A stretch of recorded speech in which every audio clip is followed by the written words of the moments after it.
আমাদের কাছে অনেক মায়েরাই আসেন যে আমার জরায়ুতে টিউমার হয়েছে, আমি অপারেশন করব। অপারেশনের উদ্দেশ্যেই তারা হয়তোবা আমাদের চেম্বারে এসে উপস্থিত হন। কিন্তু যখনই আমরা তাকে অপারেশনের একটি অপশন হিসেবে ল্যাপারোস্কোপির কথা বলি, যে আপনার এই জরায়ুটি আমরা মেশিনের মাধ্যমে অপসারণ করব, এবং আমরা যখন তার এই বেনিফিটগুলো তাকে বোঝানোর চেষ্টা করি যে এটাতে করে আপনি খুব দ্রুত রিকভারি হবেন এবং আপনার পেইন খুব কম থাকবে, আপনার পরবর্তীতে কাজে ফিরে যাওয়াটা খুব সহজ হবে।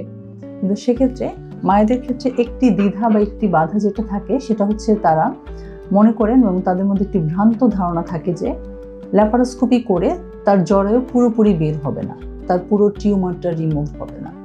অধিকাংশ পেশেন্টের ক্ষেত্রে এই ধারণাটি থাকে যে জরায়ু আমরা এই ছোট ছোট ফুটা দিয়ে আমরা কিন্তু জরায়ু বের করতে পারবো না। কিন্তু তাদের উদ্দেশ্যেই আমার এই কথাটি বলা, ল্যাপারোস্কোপি করে কিন্তু আমরা পুরো জরায়ুটাই রিমুভ করব। আমরা সব ধরনের টিউমারই কিন্তু আমরা ল্যাপারোস্কোপির মাধ্যমে কিন্তু বের করে ফেলতে পারি।